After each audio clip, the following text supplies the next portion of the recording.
السلام علیکم ورحمۃ اللہ وبرکاتہ۔ لیکچرار اسلامیات کی تیاری کے لیے ایک نئے لیکچر میں خوش آمدید۔ آج کے لیکچر میں ہم اسلامی فرقوں کا تعارف تفصیل سے دیکھیں گے، جس میں خارجیہ، معتزلہ، اشاعرہ یا اشاریہ جنہیں کہتے ہیں، شیعہ، اس کے ساتھ ساتھ ماتریدیہ کنہیں کہتے ہیں، معتزلہ کون ہے اور مرجئہ کون ہیں، ان کے بارے میں ہم تفصیل سے پڑھیں گے۔ اس سے پچھلے لیکچرز میں دعوت و ارشاد کا جب ٹاپک ہم نے شروع کیا تو ابھی تک ہم نے انبیاء کرام کے تعارف کا حصہ اول پڑھا، پھر ہم نے اس کا حصہ دوم پڑھا، پھر عشرہ مبشرہ کا پڑھا۔ یہ سبھی لیکچرز کے لنک ڈسکرپشن میں موجود ہے، آپ وہاں سے دیکھ سکتے ہیں۔ آج کے لیکچر میں اسلامی فرقوں میں سب سے پہلے خارجیوں کو دیکھتے ہیں۔ خارج اسلام میں پہلا مذہبی فرقہ تھا جو شروع ہوا، جس نے شاعر سے ہٹ کر اپنا الگ گروہ بنایا۔ خارج جو ہے یہ خارج کی جمع ہے، ان کے خوارج اصل میں جب واو کے بعد الف آ جائے تو یہ الف سائلنٹ ہو جاتا ہے، اس کو خارج پڑھتے ہیں، واو سائلنٹ ہو جاتا ہے، الف پڑھا جاتا ہے۔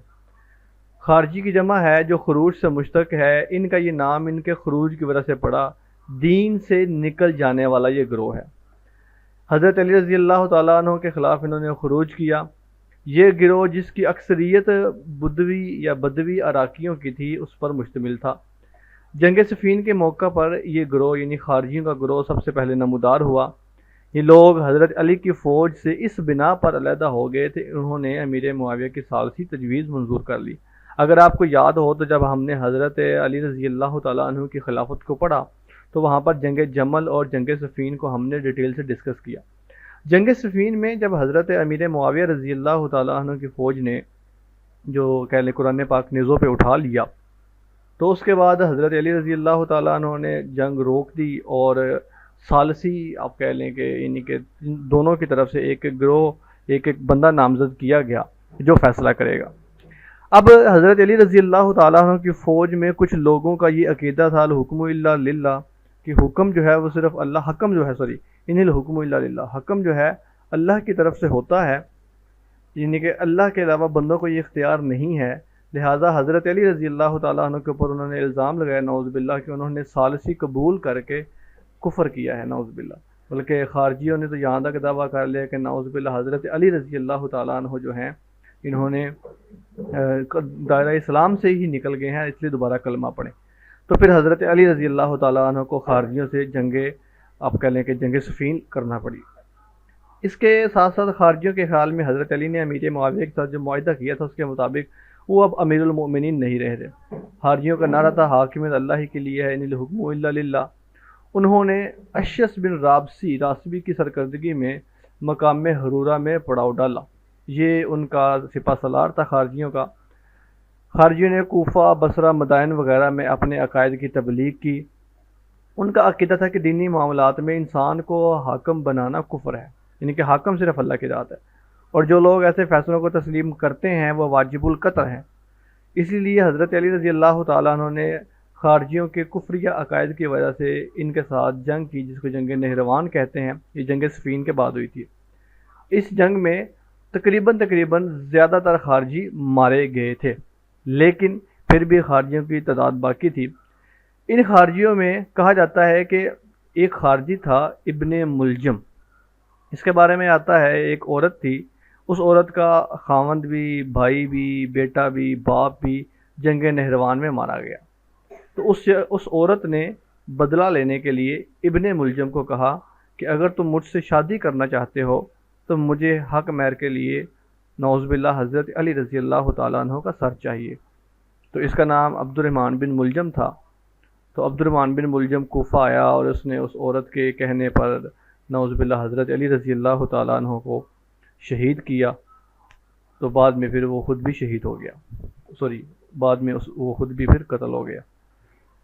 یہ ان کا تھوڑا سا پس منظر ہے خارجیوں کا۔ ان کے عقائد کافی زیادہ کفریاں ہیں۔ یہ آپ کہہ لیں کہ کہتے ہیں کہ چھوٹی چھوٹی بات پر بھی، کبیرہ گناہ کے علاوہ بھی چھوٹی چھوٹی بات پر اسلام سے لوگوں کو دائرہ اسلام سے خارج کر دیتے ہیں، اور یہ متشدد قسم کے ذہن کے مالک ہیں۔ کوفہ اور بصرہ ان کے دو بڑے مرکز تھے۔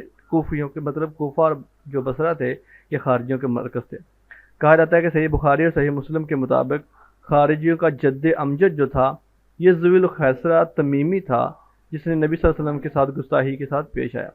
ایک دفعہ واقعہ آتا ہے کہ نبی صلی اللہ علیہ وسلم مال غنیمت تقسیم کر رہے تھے، تو ذوالخیسرہ تمیمی نے نبی صلی اللہ علیہ وسلم کو کہا کہ آپ انصاف سے کام لیجئے مال غنیمت تقسیم کرتے وقت.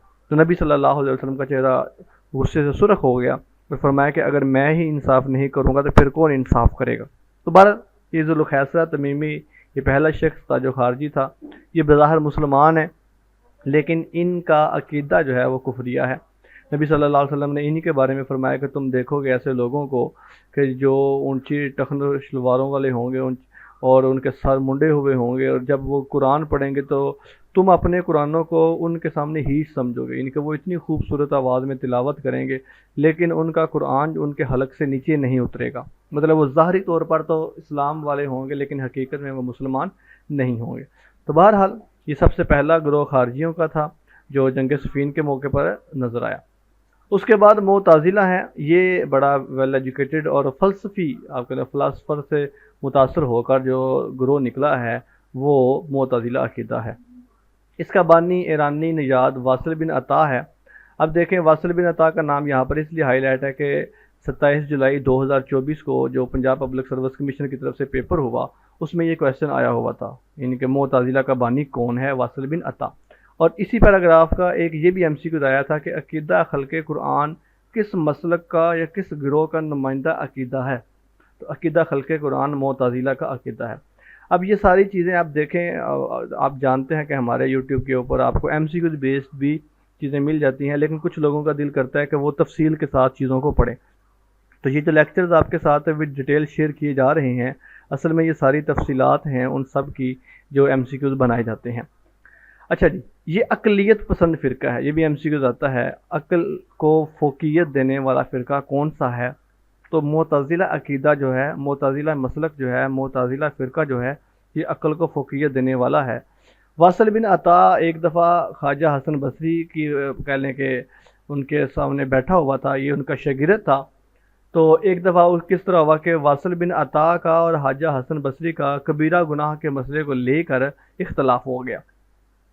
واصل بن عطا کہتا تھا کہ کبیرہ گناہ کا جو مرتکب ہے وہ جہنمی ہے اور ابدی جہنمی ہے، جبکہ جمہور کا موقف یہ ہے کہ کبیرہ گناہ کا جو مرتکب ہے وہ معافی مانگ لے تو وہ بچ جائے گا. تو بہرحال کبیرہ گناہ کے مسئلے کو لے کر واصل بن عطا اور خواجہ حسن بصری کا اختلاف ہوتا ہے. تو حسن بصری سے وہ جدا ہو جاتا ہے واصل بن عطا. تو حسن بصری کہتے ہیں اعتزلنا واصل، واصل ہم سے جدا ہو گیا. تو اعتزالہ یا تعزیل اعتزالن سے مطلب علیحدہ ہونا ہے، جدا ہونا ہے. تو پھر وہیں سے ہی اس گروہ کا نام معتزلہ پڑ گیا. مامون الرشید کے عہد میں کہا جاتا ہے کہ معتزلہ سرکاری مذہب بن گیا. معتزلہ کی وجہ سے عقیدہ خلق قرآن ان کا نمائندہ عقیدہ ہے، جس کی وجہ سے جید علماء کرام جن میں امام احمد بن حنبل کا نام سب سے زیادہ اہم ہے ان کو کوڑے لگائے گئے، سزا دی گئی. وہ اصل میں معتزلہ عقیدے کی ہی اختراع تھی. ہارون الرشید کے بعد امین الرشید آتا ہے، امین الرشید کے بعد مامون الرشید آتا ہے. تو مامون الرشید کے عہد میں معتزلہ سرکاری مذہب بن جاتا ہے اور اس کو بھرپور پروان چڑھایا جاتا ہے. اسی عہد میں امام احمد بن حنبل ہوتے ہیں جن کی وجہ سے ان کو مسئلہ خلق قرآن کی وجہ سے کوڑے کھانے پڑتے ہیں. بعد میں مامون الرشید کے بعد معتصم باللہ، واثق باللہ، پھر متوکل باللہ، تب جا کر معتزلہ کا زور کچھ کم ہوا. امت مسلمہ میں 5 بڑے فرقے ہیں، ان میں سے معتزلہ بھی ہے، سنی ہے، خارجی ہے، شیعہ ہے، معتزلہ ہے اور باطنیہ ہے. اس کا سب سے پہلا پیروکار کہا جاتا ہے کہ عمر بن عبید تھا جو حسن بصری کا شاگرد تھا. واصل بن عطا اس کا نمائندہ تھا اور عمر بن عبید اس کا پیروکار تھا. ان لوگوں کو اہل سنت والجماعت کے عقائد سے الگ ہو جانے کی بنا پر معتزلہ کہا جاتا ہے. جیسا کہ میں نے آپ کو بتایا کہ حسن بصری نے کہا تھا اعتزلنا واصل، واصل ہم سے الگ ہو گیا. معتزلہ کے مذہب کی بنیاد عقل پر ہے. ان کے مذہب کے 5 اصول ہیں. یہ بھی MCQ آتا ہے.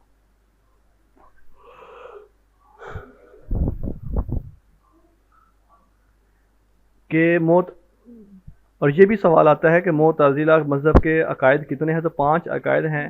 توحید ہے، عدل ہے، نفاذ وعید ہے، منزلۃ بین المنزلتین. یہ سوال آتا ہے منزلۃ منزلہ بینتین کس فرقے کی، کس مسئلہ کی اختراع ہے؟ تو وہ بھی معتزلہ کا ہے. معتزلہ کہتے ہیں منزلۃ بین منزلتین، 2 منزلوں کے درمیان ایک منزل. کہتے ہیں کہ جو بندہ، اب دیکھیں جمہور کا موقف یہ ہے کہ جو بندہ کبیرہ گناہ کرتا ہے وہ گناہ کا مرتکب ہے اور وہ جہنم میں جائے گا، لیکن اگر وہ توبہ کر لیتا ہے یا اپنی سزا بھگت لے گا تو وہ مسلمان ہو جائے گا۔ معتزلہ کہتے ہیں کہ کبیرہ گناہ کا مرتکب جو ہے وہ مسلمان نہیں رہے گا، تو پھر کیا کافر ہو جائے گا؟ نہیں، کافر بھی نہیں ہوگا۔ پھر ان دونوں کے درمیان ایک نئی منزل کا وہ کہتے ہیں منزلۃ بین منزلتین، کہ وہ ان دونوں کے درمیان رہے گا، نہ تو وہ مسلمان رہے گا اور نہ وہ کافر ہوگا، بلکہ وہ ان کے درمیان ہو جائے گا۔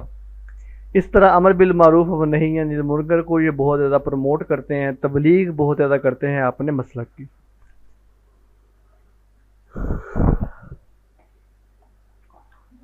اس کے بعد اشاعرہ ہیں جن کو اشعری کہا جاتا ہے، جس کی بنیاد ابو الحسن اشعری نے رکھی۔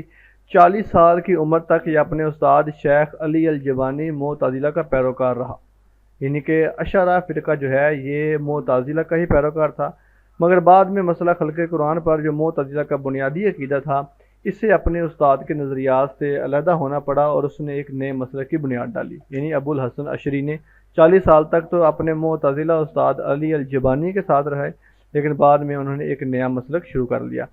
اس فرقے کا اس دور کے دوسرے فرقوں کے برعکس خیال تھا کہ انسان کچھ مجبور ہے اور کچھ مختار ہے۔ یہ دیکھیں دو طرح کے ٹرمز بولی جاتی ہیں، آگے آئیں گی۔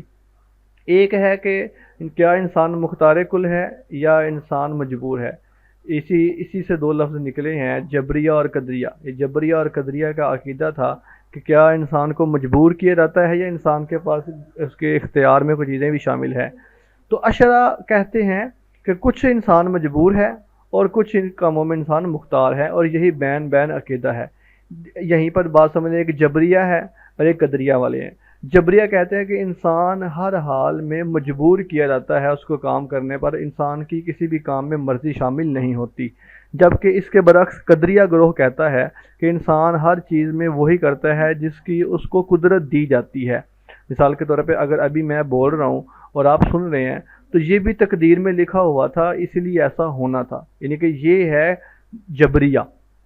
تو دوسرا ہے قدریہ کہ نہیں بھائی میں اپنی مرضی سے بول رہا ہوں، آپ اپنی مرضی سے سن رہے ہیں، آپ اس کو چھوڑ بھی سکتے ہیں، آپ اس کو کوئٹ کر سکتے ہیں، تو یہ آپ کے اپنے اختیار میں ہے، یہ ہے قدریہ۔ جبریہ والے کہتے ہیں کہ جو کچھ ہے خدا کی طرف سے ہے، قدریہ کہتے ہیں جو کچھ ہے انسانوں کی طرف سے ہے۔ لیکن معتزلہ کے برعکس اشعری جو ہیں کہتے ہیں کہ انسان کچھ کاموں میں تو مختار ہے اور کچھ کاموں میں مجبور ہے، کچھ کاموں میں اس کے پاس فل آپشن ہے اور کچھ کاموں میں وہ اللہ کی طرف سے بندہ ہوا ہے۔ اس فرقے نے معتزلہ کی شدید مخالفت کی اور کوئی 300 یعنی 300 کے قریب انہوں نے کتابیں لکھی۔ آج بہت کم موجود ہیں ان کی کتابیں، بہت سے مسلمان ان کے گرد جمع ہو گئے۔ شافیوں میں جو شافی حضرات تھے ان کے نزدیک اس فرقے کو بڑی مقبولیت حاصل ہوئی۔ یہ بھی MCQ یاد رکھیے گا کہ اشعریہ جو ہے یہ کس فرقے کا یا کس مسلک کا نمائندہ گروہ ہے، تو شافیوں کا۔ امام غزالی اسی کے مقلد تھے۔ ابو الحسن اشعری کو علم الکلام کا بانی بھی کہا جاتا ہے۔ اس نے مقابل فرقوں کا چراغ گل کر دیا اور بعد میں آنے والے علماء نے اسی کے اقوال کی تشریح کی۔ حنبلیوں میں اسے مقبولیت حاصل نہیں ہو سکی۔ امام غزالی کی تصانیف نے بھی اس فرقے کو بہت زیادہ قبولیت بخشی، یعنی کہ اشعری کہتے ہیں نہ تو انسان بالکل مجبور ہے اور نہ ہی انسان کے پاس سارا اختیار ہے، بلکہ یہ ان دونوں کے درمیان ہے، جس کو ہم یہاں پر یہ دیکھ لیں منزلہ بین المنزلتین، یہ الگ ٹرم ہے، یہ معتزلہ کی ہے۔ اشعری کہتے ہیں کہ نہ انسان کل سب سے زیادہ مجبور ہے اور نہ ہی ہر کام میں اس کے پاس اختیار ہے، کچھ کاموں میں مختار ہے، کچھ کاموں میں مجبور ہے وہ۔ یہ مختصر سا ان کا تعارف ہے۔ اچھا یہاں پر آپ یہ سمجھ لیں کہ MCQ کس طرح آتے ہیں۔ MCQ سب سے پہلے نمبر پر تو آئے گا کہ اس فرقے کا بانی کون تھا، نام کون سا تھا۔ دوسرے نمبر پر آئے گا ان کے عقائد کیسے ہیں، اور تیسرے نمبر پر آئے گا کہ اس فرقے کو آپ کہہ لیں کہ اس فرقے کی مخالفت کس نے کی یا ان کی کتابیں مشہور کون سی ہیں۔ تو ہماری کوشش یہ ہے کہ جو اہم چیزیں ہیں صرف وہی یہاں پر ڈسکس کی جائیں۔ جیسے ہی دیکھیں اس کا اشعریہ کا بانی ابو الحسن اشعری ہے، علی الجبانی معتزلہ کا پیروکار تھا، مسئلہ مجبور کل اور مختار کل کے درمیان انقرا ہے، اور امام غزالی نے اس کی تقلید کی ہے، اور شافیوں میں اس فرقے کو بہت زیادہ مقبولیت حاصل ہوئی ہے۔ اس کے بعد شیعہ ہے یا اہل تشیع جسے کہتے ہیں، اصل میں نبی صلی اللہ علیہ وآلہ وسلم کے جانے کے بعد امت مسلمہ دو حصوں میں بٹ گئی تھی، ایک اہل سنت کہلاتے ہیں، ایک اہل تشیع کہلاتے ہیں۔ شیعہ اصل میں گروہ کو کہتے ہیں، یہ ایک فرقہ ہے جن کو شروع میں شیعان علی کہا جاتا تھا، جن کا عقیدہ یہ تھا کہ نبی صلی اللہ علیہ وآلہ وسلم کے بعد خلافت جو ہے وہ حضرت علی رضی اللہ تعالی عنہ کا حق ہے، کیونکہ وہ نبی صلی اللہ علیہ وآلہ وسلم کے ساتھ رشتہ دار تھے۔ بہرحال ان کے نزدیک حضرت علی کو اپنا جانشین بھی مقرر کیا۔ یوم غدیر کے نام پر جب نبی صلی اللہ علیہ وسلم نے مقام غدیر پہ فرمایا من کنت مولا فہذا علی مولا فرمایا، اسی طرح نبی صلی اللہ علیہ وسلم کے تعلقات کے ساتھ وہ اہل بیت کو بہت زیادہ اہمیت دیتے ہیں، اور خلفائے راشدین کی بجائے سب سے پہلا خلیفہ جو اصل ہیں وہ حضرت علی کو تسلیم کرتے ہیں۔ یہ امامت کا جو کانسیپٹ ہے یہ شیعہ کا بنیادی عقیدہ ہے۔ 12 امام ان کے نزدیک گزرے ہیں، ان کے نزدیک امام معصوم عن الخطا ہوتے ہیں۔ یہ امام کو خدا کا ہی معین کردہ شخص سمجھتے ہیں۔ شیعوں کے تمام فرقے سوائے زیدیہ امام کو معصوم سمجھتے ہیں۔ یہ 12 فرقے ہیں ان کے مشہور، ان میں ایک اس فرقہ زیدیہ ہے، حضرت زید رضی اللہ تعالیٰ عنہ، زید بن حسن بن علی بن حسین ہے، اب کنفرم نہیں ہے، پر زیدی فرقہ ہے، وہ ان کے نمائندہ ہیں، اور اس بات کے معتقد ہے کہ مہدی موعود ان کے آخری امام ہے جو اس وقت غیب میں ہے۔ اہل تشیع کا کانسیپٹ ہے کہ ایک امام مہدی ہیں جو اس وقت غیب ہیں، اس وقت چھپے ہوئے ہیں، اور اس وقت وہ نظر نہیں آئیں گے۔ ایک دن دنیا میں عدل و انصاف کرنے کے لیے وہ آئیں گے۔ شیعوں کے ہاں اہم فرقے امامیہ، اسماعیلیہ اور زیدیہ ہیں۔ ان میں امامیہ فرقہ شیعوں کی اکثریت پر مشتمل ہے۔ امامیہ 12 اماموں کی امامت پر اعتقاد رکھتے ہیں۔ آخری امام مہدی موعود ہیں جو اس وقت پردہ غیب میں ہے، نظر نہیں ہے کہاں پر موجود ہیں۔ اسماعیلیہ مذکورہ 12 اماموں میں سے چھٹے امام یعنی امام صادق، امام جعفر صادق کی امامت کے تو قائل ہیں، لیکن ان کے بعد آپ کے بیٹے اسماعیل اور ان کے بیٹے محمد کی امامت کے قائل ہیں، اور انہی کو مہدی موعود سمجھتے ہیں۔ زیدیہ امام کو کسی خاص عدد میں منحصر کیے بغیر اس بات کے معتقد ہیں کہ حضرت زہرہ رضی اللہ تعالیٰ عنہ کی اولاد میں سے جو شخص بھی عالم، زاہد، شجاع اور سخاوت مند ہو اور قیام کرے تو وہ امام ہوگا۔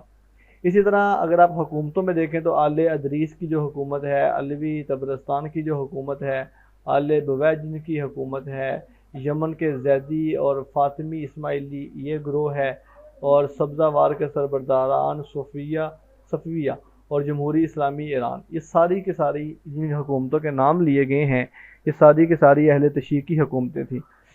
7 اکتوبر 2019 کی رپورٹ کے مطابق دنیا کی مسلم آبادی کا 10 سے 13% حصہ جو ہے وہ اہل تشیع پر مشتمل ہے۔ شیعوں کی کل آبادی 154 ملین سے 200 ملین تک ہے۔ اکثریت ان کی ایران، عراق، پاکستان اور ہندوستان میں رہتی ہے۔ شیعہ اس بات کے معتقد ہیں کہ نبی صلی اللہ علیہ وسلم نے حضرت علی کو اپنا جانشین مقرر فرمایا اور اسے لوگوں تک پہنچایا، نیز یہ کہ آپ نے امامت کے منصب کو حضرت علی اور فاطمہ کے اولاد پر منحصر فرمایا۔ یہ اہل تشیع کا کانسیپٹ ہے۔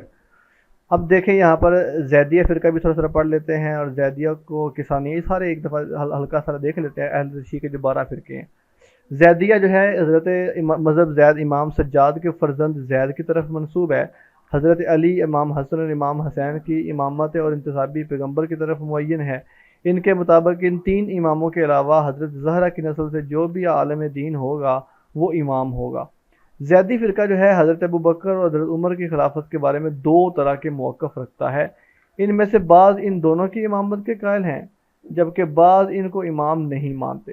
معتدل فرقہ جو اہل تشیع میں ہے وہ سب سے معتدل فرقہ اب کہہ لیں کہ اصحاب صفا اور خلفائے راشدین اور اولین والمرسلین کے علاوہ جتنے بھی صحابہ کرام ہیں ان کے بارے میں جو نرم گوشہ رکھتا ہے وہ زیدی فرقہ ہے۔ یمن کے موجودہ زیدیوں کا نظریہ پہلے والے گروہ کے زیادہ نزدیک ہے۔ جارویدیہ، صالحیہ اور سلیمانیہ زیدیہ کے 3 اصلی فرقے ہیں، یعنی کہ زیدی فرقہ بھی آگے 3 حصوں میں ڈیوائیڈ ہے۔ جارویدیہ یہ ان کا پہلا گروہ ہے، اس کے بعد صالحیہ یہ ان کا دوسرا گروہ ہے، اور سلیمانیہ یہ ان کا تیسرا گروہ ہے۔ کتاب الملل والنحل کے مصنف عبدالکریم شہرستانی کے مطابق زیدیوں کی اکثریت کلام میں معتزلہ اور فقہ میں مذہب حنفیہ سے متاثر ہے۔ یہ ایک کانسیپٹ ہے ملل والنحل کے مصنف عبدالکریم شہرستانی، جو تقابل دیان کے موضوع پر لکھی ہوئی ہے۔ ایک ہے الفصل فی الملل والاحواء والنحل، وہ ابن حزم الاندلسی کی لکھی ہوئی ہے۔ یہ حالی الملل والنحل ہے۔ کتاب اطلس کے مطابق یعنی کہ اٹلس کے مطابق یمن کے 20 ملین آبادی کا 30 سے 40% حصہ جو ہے وہ زیدیوں پر مشتمل ہے۔ زیدیہ کی 10 ذیلی شاخوں بھی آگے ملتی ہیں۔ زیدیہ ابو بکر اور عمر کی امامت کو بھی قبول کرتے ہیں۔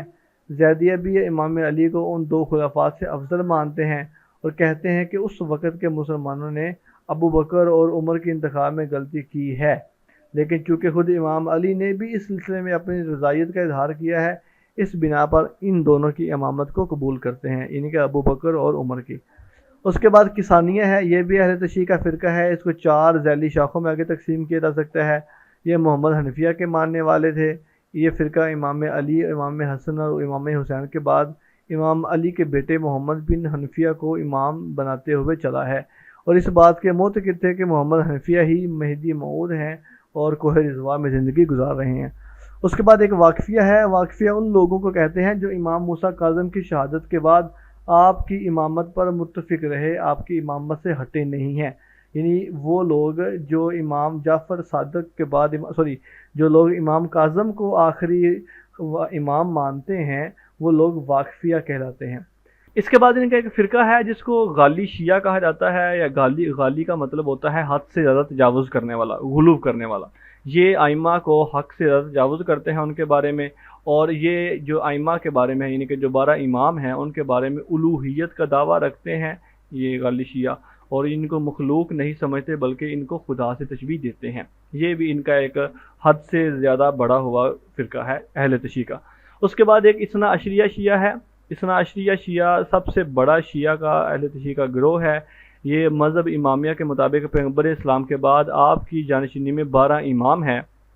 سب سے پہلے امام حضرت علی رضی اللہ تعالیٰ عنہ ہیں، اور آخری امام مہدی ہیں جو ابھی تک زندہ ہیں۔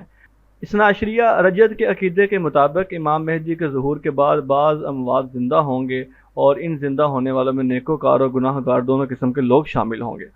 اثنا عشریہ کے بعد اسماعیلیہ فرقہ ہے جو امام صادق کے بعد آپ کے فرزند حضرت اسماعیل کی امامت کے قائل ہیں، اور امام موسیٰ کاظم اور دیگر شیعہ امام کو یہ لوگ نہیں مانتے۔ اسماعیلی اس بات کے قائل ہیں کہ امامت 7 ادوار پر مشتمل ہے، اور ہر دور کا آغاز ایک ناطق سے ہوتا ہے جو نئی شریعت لے کر آتا ہے، اور ہر دور میں ان کے بعد 7 امام ہوا کرتے ہیں۔ ان کے مطابق امامت کے پہلے 6 ادوار کے ناطق اولو العزم انبیاء یعنی حضرت آدم، نوح، ابراہیم، موسیٰ، عیسیٰ اور حضرت محمد صلی اللہ علیہ وآلہ وسلم ہیں۔ امام صادق کے فرزند اسماعیل امامت کے 6 دور کے آخری امام ہیں جن کا آغاز پیغمبر اسلام سے ہوا تھا۔ ان کا عقیدہ ہے کہ اسماعیل وہی مہدی موعود ہیں، جب قیام کریں گے تو امامت کے 7ویں دور کا آغاز ہوگا۔ کہا جاتا ہے کہ فاطمی دور حکومت میں ان کے بعد اعتقادات میں کچھ تبدیلی آئی۔ یہ فاطمی دور حکومت مصر میں رہا ہے۔ باطنی گروہ اسماعیلیہ کی سب سے اہم خصوصیت ہے کیونکہ یہ لوگ آیات، احادیث اور اسلامی تعلیمات اور احکام کی تعویل کرتے ہیں، ان کے ظاہری معنی کے برخلاف اس کے باطنی معنی لیتے ہیں۔ اسماعیلیہ کے مطابق قرآن کی آیات اور احادیث کا ایک ظاہر اور ایک باطن ہے۔ امام ان کے باطنی معنی سے آگاہی رکھتے ہیں، اور امامت کا فلسفہ ہی دین اور اس کی تعلیمات کا باطنی تفسیر بیان کرتا ہے۔ قاضی نعمان کو اسماعیلیہ کا سب سے بڑا مجتہد اور اس فرقے کا اصلی فقہی منبع قرار دیا جاتا ہے۔ یہ MCQs ہے قاضی نعمان والا۔ اس وقت اسماعیلیہ کو آغا خانیہ اور بحریہ میں تقسیم کیا جاتا ہے، جو مصر کے فاطمی یعنی نظاریہ اور مستولوبیہ کے باقیات میں سے ہیں۔ یہ 2 آگاہانی پاکستان میں بھی ہیں، بحریہ بھی ہیں۔ یہ آپ کہہ لیں کہ آگاہ یونیورسٹی ہے، یہ اسماعیلی گروہ سے تعلق رکھتے ہیں۔ شیعہ متکلمین اہل سنت کے برخلاف پیغمبر کے تمام اصحاب کو عادل نہیں سمجھتے، اور کہتے ہیں کہ صرف پیغمبر کی مصاحبت کسی کی عدالت پر دلیل نہیں بن سکتی۔ بہرحال یہ الگ چیز ہے۔ ایک نوٹ دیکھ لیجیے چھوٹا سا۔ زیدیہ کے علاوہ دیگر شیعہ فرقہ تقیہ کو جائز سمجھتے ہیں۔ تقیہ کہتے ہیں کہ ایک بات کے معتقد ہیں، اور اگر کسی جگہ اپنے اعتقادات کا اظہار کرنے سے نقصان ہو تو انسان اپنے عقیدے کو چھپا سکتا ہے، یعنی کہ اگر ایک بندے کو لگے کہ یہاں پر میں نے سچ بولا تو سچ بولنے کا میرا نقصان ہوگا تو وہ سچ نہ بولے، جھوٹ بول لے، تو یہ تقیہ کرنا ہوتا ہے۔ آگے اس کی ساری تفصیلات ہیں، اس کو ہم چھوڑ دیتے ہیں۔ نیکسٹ ان کا ایک گروہ روافض ہے، یعنی کہ غالی شیعہ کے علاوہ ایک روافضی بھی ہیں۔ رافضی کے معنی ہے تتر بتر ہونا، بکھر جانا، منتشر ہونا اور تعصب برتنا۔ انہی معنوں میں اہل تشیع میں سے جو لوگ اپنے امام کو چھوڑ دیں اور منتشر ہوں انہیں رافضی کہا جاتا ہے۔ قاضی سلیمان منصور پوری رحمہ اللہ لکھتے ہیں کہ جب زید زید الشہید کے مقابلے میں یوسف ثقفی لشکر لایا تو سب لوگ امام کو چھوڑ کر بھاگ گئے، تو زید الشہید نے فرمایا رفضون الیوم، تو اس دن سے شیعہ کا نام رافضی پڑ گیا۔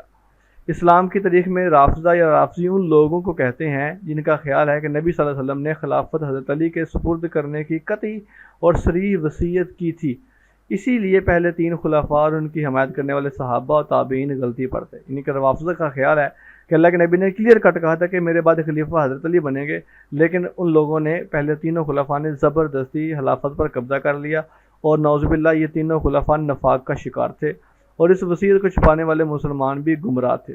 یعنی کہ ان کا عقیدہ ہے کہ سب لوگ ہی گمراہ تھے۔ اس فرقے کا یہ عقیدہ بقیہ امامیہ فرقوں میں سے شیعہ عقائد کے قریب سمجھا جاتا ہے۔ الاشری کے قول کے مطابق سب سے پہلے وہ لوگ جو رافضی کہلائے جنہوں نے ابو بکر اور عمر کی خلافت کو تسلیم نہیں کیا۔ بعض لوگوں کے نزدیک عبداللہ بن سبا کے ساتھ سب سے پہلے رافضی تھا، یعنی کہ سب سے پہلا رافضی عبداللہ بن سبا تھا۔ طبری نے لکھا ہے کہ یہ لقب کوفہ کے زیدیوں کو ملا کیونکہ انہوں نے زید بن علی کو چھوڑ دیا، اس لیے کہ انہوں نے حضرت ابو بکر و عمر کی مذمت نہیں کی تھی۔ رافضی کے لغوی معنی چھوڑنے والا اور ترک کرنے والا، اور ایک اور روایت کے مطابق حضرت عمر فاروق، عثمان غنی اور علی المرتضیٰ کو شہید کرنے والے کو نعوذ باللہ رافضی کہتے ہیں۔ اس کے بعد دوسری گروہ میں ایک جس طرح کے غلو کرنے والے غالی شیعہ ہیں، رافضی ہیں، اسی طرح ایک ناصبی گروہ بھی ہے۔ ناصبی گروہ وہ ہے جو علی بن ابی طالب اور ان کی اولاد سے بغض رکھتا ہے۔ رافضی وہ ہیں جو حضرت علی کے علاوہ باقی تمام صحابہ اور خصوصاً 3 خلفاء سے بغض رکھتے ہیں۔ اس کے برعکس ایک ناصبی گروہ ہے جو علی بن ابی طالب اور ان کی اولاد سے نعوذ باللہ بغض رکھتا ہے۔ یہ مخصوص فرقہ نہیں ہے بلکہ ایک رجحان کہہ سکتے ہیں، ہر دور میں یہ انفرادی یا اجتماعی صورتحال میں پایا جاتا ہے۔ اہل تشیع حضرات جو ہیں اہل سنت کو جو امیر معاویہ کو درست قرار دیتے ہیں اور علی بن ابی طالب کو بھی حق پر مانتے ہیں۔ یعنی اہل سنت والجماعت کا عقیدہ یہ ہے کہ جنگ صفین کے معاملے میں حضرت امیر معاویہ بھی ٹھیک تھے اور علی بن ابی طالب بھی حق پر تھے، اور امام حسین کو نعوذ باللہ باغی سمجھتے ہیں اور یزید کو برحق اور جنتی کہتے ہیں۔ خارجیوں اور ناصبیوں میں سب سے بڑا فرق پتہ کیا ہے کہ خارجی ان تمام صحابہ کرام کو جن کے درمیان لڑائیاں ہوئیں کافر قرار دیتے ہیں، جیسے حضرت علی اور امیر معاویہ، عمر بن عاص، طلحہ زبیر نامی فرقہ، اور حضرت علی اور ان کی اولاد سے بغض رکھتا ہے۔ یعنی کہ جو ہمارا آپ کہہ لیں 2 گروہ ہیں یہاں پر، ایک ہے خارجی اور ایک ہے ناصبی۔ خارجی جو ہیں یہ آپ کہہ لیں کہ جو صحابہ کرام کے درمیان لڑائیاں ہوئی ہیں ان لڑائیوں میں لڑنے والوں کو کافر کہتے ہیں، اور جو ناصبی ہیں یہ حضرت علی اور ان کی اولاد سے بغض رکھتے ہیں۔ ناصبی وہ فرقہ جو اپنے سینوں میں علی المرتضیٰ اور حسن حسین سے بغاوت کا کینہ رکھتے ہیں۔ 3 ہمارے مزید مسلک رہ گئے ہیں، اس کے بعد انشاءاللہ ہمارا نیکسٹ ٹاپک جو ہوگا وہ نوروسی تحریک، جس کو اسلامی تحریکیں کہتے ہیں، جیسے کہ اخوان المسلمین ہے، مہدی تحریک ہے، اس کے بعد فرائضی تحریک ہوگی، سنوسی ہوگی، تبلیغی جماعت ہوگی، جماعت اسلامی ہے، اور جماعت اسلامی کے بعد اگر دیکھا جائے تو یہاں پر وہابی تحریک ہے، نہضت العلماء ہے، وغیرہ وغیرہ۔ یہ ساری انشاءاللہ ہم نیکسٹ لیکچر میں پڑھیں گے۔ ابھی نیکسٹ ماتریدیہ کو دیکھ لیتے ہیں۔ ماتریدیہ سنی کلام مکتبہ فکر ہے اور ابو منصور ماتریدی کی طرف منسوب ہے۔ احناف زیادہ تر ابو منصور ماتریدی کے ماننے والے ہیں۔ یہ بھی ایک دفعہ MCQ آیا تھا کہ احناف کس مسلک کے نمائندہ پیرو ہیں فلسفے میں، اشریہ، قدریہ، تریدیہ، ماتریدیہ، جبریہ، تو یہ ماتریدیہ کے قائل ہیں۔ ابو منصور ماتریدی نے اسلامی عقائد اور دینی حقائق ثابت کرنے کے لیے شروع میں معتزلہ اور جہمیوں کے مقابلے میں عقلی اور کلامی دلائل پر بحث کی۔ ماتریدیہ متعدد مراحل سے گزرے ہیں اور انہیں اسی نام سے اس فرقے کے مؤسس یعنی بنیاد رکھنے والے ابو منصور ماتریدی کی وفات کے بعد ہی پہچانا گیا، جیسا کہ اشری ابو الحسن اشری کی وفات کے بعد ہی مشہور ہوئے۔ ماتریدی نے دولت عثمانیہ کی خوب تائید کی، اسی وجہ سے ماتریدی مذہب وہاں تک پھیلا جہاں تک دولت عثمانیہ پھیلی، چنانچہ یہ مذہب زمین کے مشرق، مغرب، عرب ممالک، غیر عرب ممالک، ہندوستان، ترکی، فارس اور روم تک پھیل گیا۔ ماتریدی مکتب فکر کے پیروکار ہندوستان اور اس کے پاس کے علاقے مثلاً چین، بنگال، بنگلہ دیش، پاکستان اور افغانستان میں بہت زیادہ مقبول ہے۔ اسی طرح اس فرقے کا پھیلاؤ دوسری طرف دیکھا جائے ترکی، روم، فارس اور ماوراء النہر کے درمیان میں بھی مشہور ہے۔ معتزلہ کا عقیدہ ہے اور معتزلہ کا میرے خیال سے عقیدہ گزر چکا ہوا ہے۔ اس کے بعد آخری دیکھتے ہیں پوائنٹ یہ، اور وہ ہے مرجیہ۔ مرجیہ رجاء سے ہے، امید رکھنے والے ہیں۔ اس فرقے کا بانی جہم بن صفوان تھا، یہ MCQ یاد رکھنا ہے۔ یہ وہ فرقہ ہے کہ جس کا عقیدہ ہو کہ ایمان کا تعلق محض قول اور زبان سے ہے، عمل کا اس میں کوئی دخل نہیں ہے۔ یعنی کہ کہتے ہیں کہ ایک بندے نے ایمان قبول کرنا ہے تو وہ دل سے اقرار کر لے، دل سے تسلیم کر لے، منہ سے اقرار کر لیے تو عمل کی کوئی ضرورت نہیں ہے۔ تین چیزیں ہوتی ہیں ایمان کے لیے، اب کہہ لیں کہ تصدیق بالقلب، اور دل سے تصدیق کرنا، منہ سے تصدیق کرنا، اور پھر اس کے مطابق عمل کرنا۔ تو ان کے نزدیک صرف دل سے اقرار کر لینا، منہ سے بول دینا ہی کافی ہے، عمل ضروری نہیں ہے۔ مرجیہ کہتے ہیں کہ ایمان کے ہوتے ہوئے گناہ کچھ نقصان نہیں پہنچاتا، یعنی جتنے مرضی گناہ کرتے رہو، جب آپ کے اندر ایمان ہے، آپ نے کلمہ پڑھ لیا ہوا ہے، تو پھر آپ کو کسی سے ڈرنے کی کوئی ضرورت نہیں ہے۔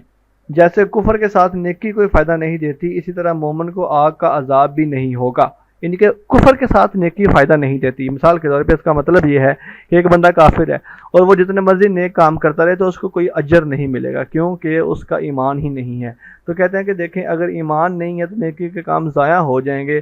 تو اسی طرح جب بندے نے ایمان حاصل کر لیا تو پھر وہ جتنے مرضی گناہ کرتا رہے اس کی معافی ہو جائے گی۔ مرجیہ وہ لوگ تھے جو پہلے فتنے اور دوسرے فتنے کے خون خرابے سے اس قدر بددل ہوئے کہ تقدیر کے عقیدے میں انتہا پسندی کا شکار ہو گئے، اور بنو امیہ کے ظلم کو خدا کی رضا اور اپنی تقدیر سمجھ کر برداشت کرنے، اور خارجیوں یا امامیہ راسخ العقیدہ اہل سنت کی طرح یہ بھی سیاسی اور سماجی حالات کی ابتری پر بے چین ہو کر قدم اٹھانے سے منع کرتے ہیں۔ آج کل مرجیہ ایسے گروہ کو کہا جاتا ہے جو یہ کہتے ہیں کہ ایمان بغیر عمل کے محض قول کا نام ہے۔ یہ آج کل آپ نے دیکھا ہوگا کہ اکثر لوگ کہتے ہیں کہ ایمان جو ہے بغیر عمل کے محض قول کا شکار ہے، مطلب وہ صرف باتیں ہیں، وہ حقیقی پریکٹیکل کچھ بھی نہیں ہے۔ اسی طرح لہٰذا نہ تم ایسے لوگوں کے ساتھ بیٹھو، نہ ان کے ساتھ کھاؤ پیو، نہ ان سے ملاقات کرو، نہ ان کے ساتھ نمازیں پڑھو، اور نہ ان کی جماعت جنازہ میں شرکت کریں۔ اسی طرح یہ ہمارا آج کا ٹاپک، جس میں ہم نے مختلف اسلامی فرقوں کو تفصیل سے پڑھا، اس میں جو اہل تشیع تھا اس کے آگے ہم نے گروہ بھی پڑھے کیونکہ وہ ذرا امپورٹنٹ ٹاپک تھا۔ اسلامی فرقوں میں ہم نے خارجی پڑھے ہیں، معتزلہ پڑھے ہیں، اشعریہ پڑھے ہیں، اہل تشیع پڑھے ہیں، ان کی بھی آگے ڈیٹیل پڑھی ہے۔ اہل تشیع کے بعد ماتریدیہ ہیں، معتزلہ ہیں، اور پھر مرجیہ ہیں۔ یہ جی آج کا ہمارا لیکچر تھا۔ انشاءاللہ العزیز آپ سے ملاقات ہوتی ہے ایک نئے لیکچر میں۔ ابھی تک کے لیے اتنا ہی ہے۔ آپ کی سماعتوں کا بہت شکریہ۔ اللہ حافظ و ناصر۔